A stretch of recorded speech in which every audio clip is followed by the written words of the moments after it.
Hello students, एक बार आपका फिर स्वागत है और मैं हूं आपका प्यारा अनूप सर। तो स्टूडेंट, आई होप आप सभी लोग बढ़िया होंगे, अच्छे से होंगे, मस्त होंगे।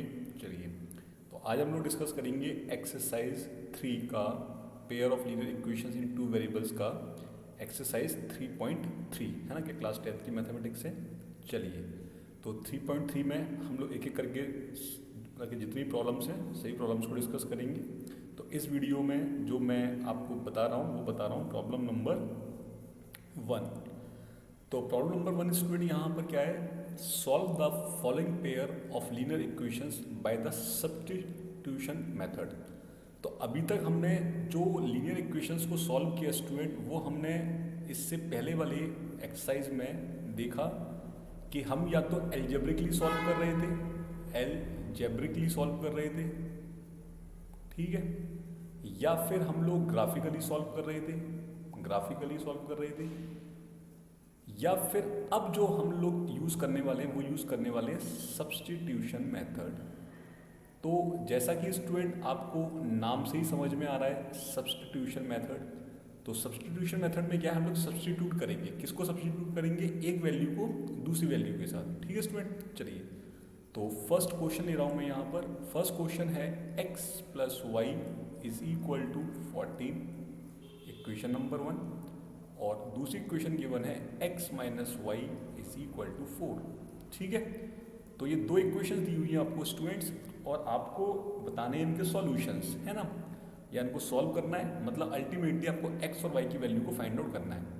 तो यहाँ पर हमें कौन सा मेथड यूज़ करना है? Substitution method, substitution method. तो सब्स्टिट्यूशन मेथड क्या है स्टूडेंट, कि बिल्कुल बहुत इजी है, कुछ भी नहीं है इसमें। ठीक है, आपको दो इक्वेशन दिख रही हैं, आप किसी भी एक इक्वेशन को उठा लो, है ना।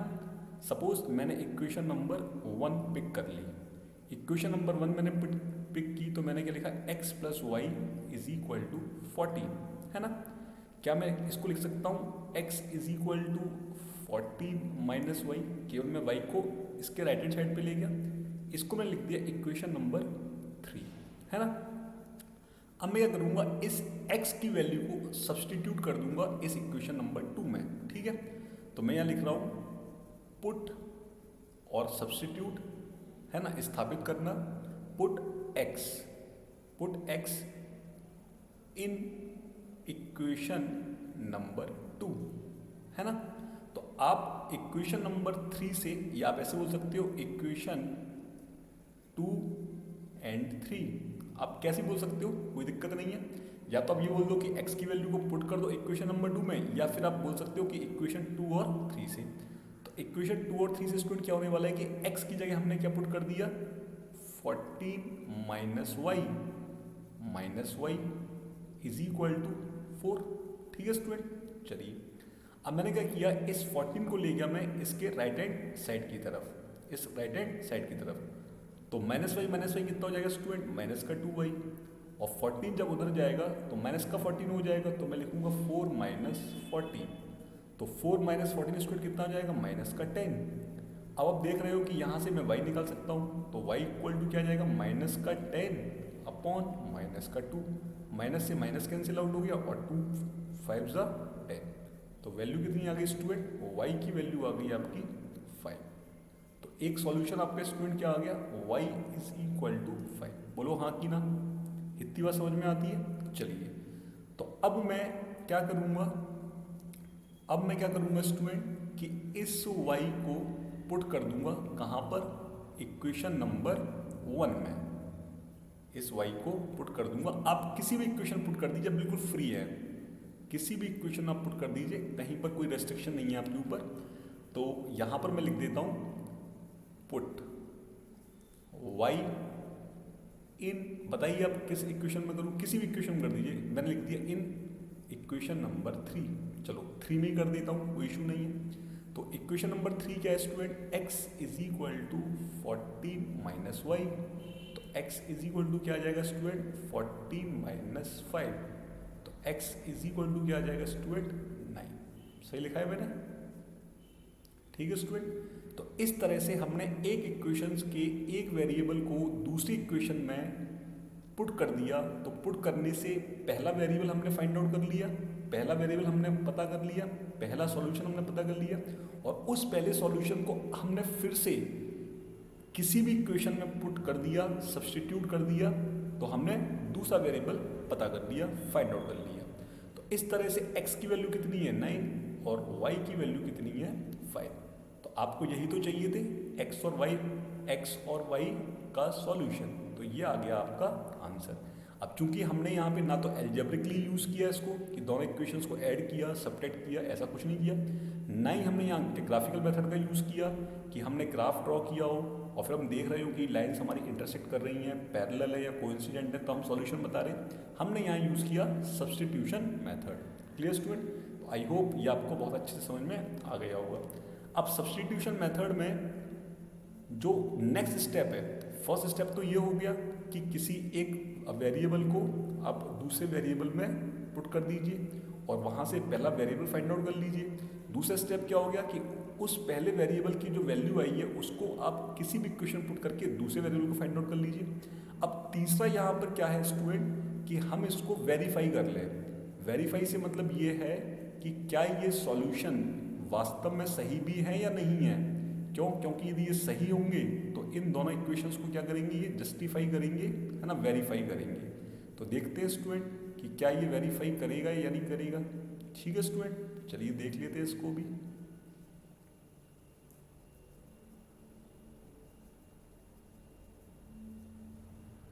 इसको भी देख लेते हैं। चलिए, तो यहाँ पर मैंने लिख दिया step number 3 verification. Step number 3 वो वेरिफिकेशन।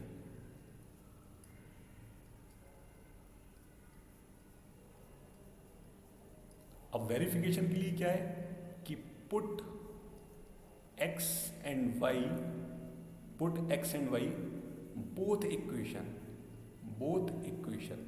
इक्वेशन नंबर 1 और इक्वेशन नंबर 2, क्योंकि दोनों इक्वेशन को जस्टिफाई करना चाहिए। चलिए देख लेते हैं। तो फर्स्ट इक्वेशन क्या लिखिए student, x plus y is equal to 14। तो x कितना है स्टूडेंट 9 प्लस वाई कितना है 5 इज इक्वल टू 14। ये आपकी वेरीफाई हो गई फर्स्ट इक्वेशन। चलिए अब मैं आता हूँ सेकंड इक्वेशन पे। सेकंड इक्वेशन क्या है, x minus y is equal to 4। x put किया 9, y पुट किया 4, कितना आ गया, ये भी आपकी वेरीफाई हो गई। तो कंप्लीटली ये क्या हो चुकी है, आपकी वेरीफाई हो चुकी है। कंप्लीटली स्टूडेंट ये क्या हो चुकी है, आपकी वेरीफाई हो चुकी है। यहाँ किसी को डाउट, किसी को दिक्कत, कोई दिक्कत नहीं। तो फाइनली हमने यहाँ पर इसका वेरिफिकेशन भी कर लिया।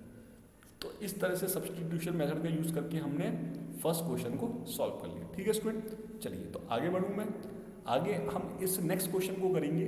तो इस नेक्स्ट क्वेश्चन को करने के लिए आप इसको नोट कर लीजिए। नेक्स्ट क्वेश्चन क्या है, इसको कर लेते हैं।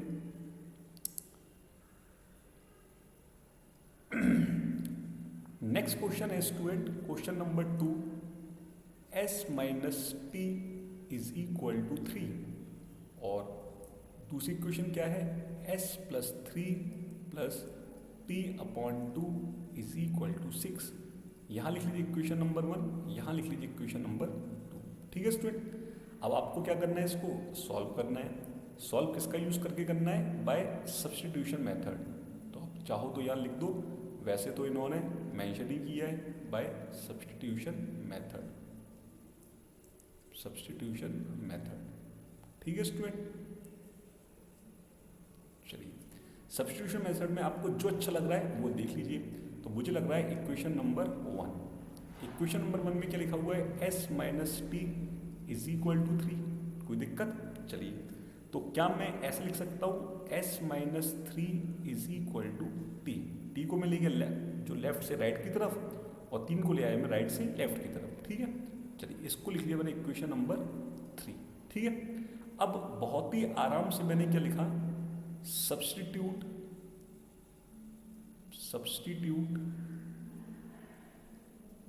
T in equation number 2।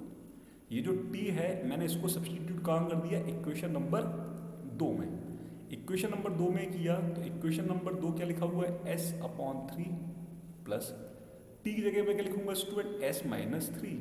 तो लिख देता हूँ s minus 3 upon 2 is equal to 6। कोई दिक्कत किसी को? मेरे हिसाब से नहीं होनी चाहिए। अब इसको मुझे करना है सॉल्व। इसको मुझे सॉल्व करना है तो मैं ले लेता हूँ सबसे पहले यहाँ पर एलशियम। तो 3 और 2 का एलशियम कितना हो गया स्टूडेंट? 6। 3 मैं 3 से भाग दिया 6 में तो 2 आया, और 2 का मल्टीप्लाई किया एस से तो कितना आ गया? 2s। लिख सकता हूँ स्टूडेंट। प्लस अब 6 में 2 का भाग दिया तो 3 बार गया, और 3 का मल्टीप्लाई कर दिया s माइनस 3 से, तो ये हो गया 3s minus 3 is equal to 6, है ना। थोड़ा सा मैं यहाँ पे इसको कर लेता हूँ मैनिपुलेट। ये हो जाएगा 2s plus 3s minus 9 is equal to 6 into 6 कितना हो गया? 36। मेरे हिसाब से कोई दिक्कत नहीं होनी चाहिए। 3 और 2 5s, ठीक है। और ये जब 9 उधर जाएगा तो 36 में हम 9 जोड़ेंगे, तो क्या इसको मैं 45 लिख दूँ स्टूडेंट? 45 लिख दूँ? बिल्कुल लिख दीजिए सर, कोई दिक्कत नहीं है। तो s इज इक्वल टू कितना आ जाएगा बच्चों?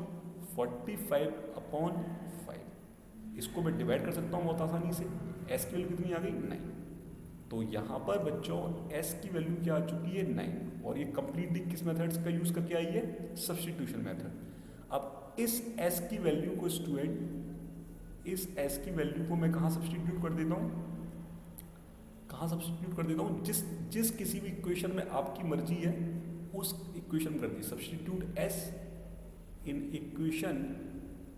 इक्वेशन बताइए किस में करूँ? 1 में कर दूँ इक्वेशन 1 में किया। इक्वेशन 1 क्या है? s minus t is equal to 3। तो s कितना है आपका? 9 minus t is equal to 3। तो यहाँ पर लिख सकता हूँ मैं 9 minus 6 is equal to t. 9 यहाँ पर 3 आएगा, वो मैंने रिजल्ट लिख दिया जल्दबाजी में। चलो तो 3 इधर लिख देता हूँ, तो 3 अंदर जाके नेगेटिव हो गया, टी उधर जाके पॉजिटिव हो गया। तो यहाँ पे क्या लिख सकता हूँ मैं? t इज इक्वल टू 9 में 3 गया तो 6। Clear student? तो आपके पास सब्स्टिट्यूशन मेथड का यूज़ करके t की वैल्यू कितनी आ गई? 6, और s की वैल्यू कितनी आ चुकी है? 9। तो आपको सॉल्यूशन ही तो चाहिए थे, t और s की वैल्यू। तो ये हो गया आपका आंसर। क्या हो गया स्टूडेंट? ये आपका आंसर हो गया, ठीक है। अब यहाँ पर स्टेप नंबर 1 और स्टेप नंबर 2 यूज़ करके हमने s और t के सॉल्यूशन फाइंड आउट कर लिए। अब स्टेप नंबर 3 और बचता है कि हम इसको वेरीफाई और कर लें। हम इसको क्या कर लें स्टूडेंट? वेरीफाई कर लें, ठीक है। तो यहाँ पर आप इसको लिख लीजिए वेरिफिकेशन। स्टेप नंबर 3 हमेशा याद रखना, पेपर में आप यदि वेरीफाई भी करके आ जाओगे तो बोर्ड के एग्ज़ाम में एग्जामिनर बहुत खुश हो जाएगा कि बच्चे ने बहुत मेहनत की है, बच्चे ने बहुत मेहनत की है। तो ऐसा नहीं है कि हम वहाँ पे अपनी ओवर स्मार्टनेस शो कर रहे हैं, हम वहाँ पर अपने आप को जस्टिफाई कर रहे हैं कि कहीं हमसे गलती तो नहीं हो गई कोई, क्योंकि गलती हो गई होगी तो वेरिफिकेशन भी नहीं होगा। तो स्टेप नंबर 3 क्या है स्टूडेंट? स्टेप नंबर 3 वो है वेरिफिकेशन। और वेरिफिकेशन का मतलब क्या है? यदि ये सॉल्यूशन वास्तव में सही है तो ये इन दोनों इक्वेशंस को क्या करेंगे? जस्टिफाई करेंगे, ट्रू करेंगे, है ना। तो फर्स्ट इक्वेशन क्या है? इक्वेशन 1 क्या है? s minus t is equal to 3। तो देखते हैं s की वैल्यू कितनी है? 9। t की वैल्यू कितनी है? 6। तो 9 में से 6 गया जाएगा तो कितना बचेगा? 3। तो 3 इज इक्वल टू 3। ये तो वेरीफाई हो गया, बहुत अच्छी बात है। चलिए अब मैं इक्वेशन नंबर 2 को भी देख लेता हूँ। थोड़ा सा जगह नहीं है, जगह बना लेते हैं हम लोग।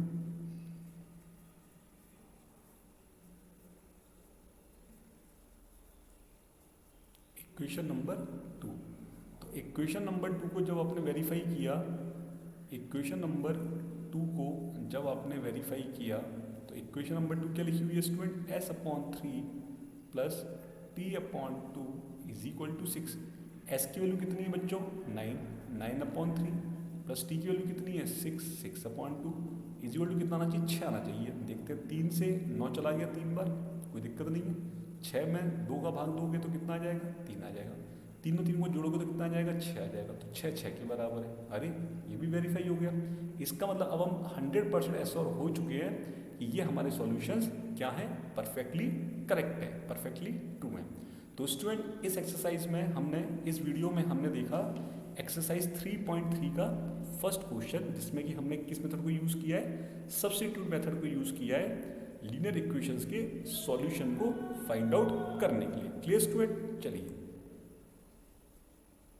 तो मेरे चैनल को आप सब्सक्राइब कर दीजिएगा। यदि आपने बच्चों को सब्सक्राइब नहीं किया है तो बेल आइकन को प्रेस कर दीजिएगा, वीडियो को लाइक कर दीजिएगा और कमेंट सेक्शन में आप लोग जो भी आपके डाउट्स हो वो आप कमेंट सेक्शन में मुझसे आराम से पूछ सकते हो।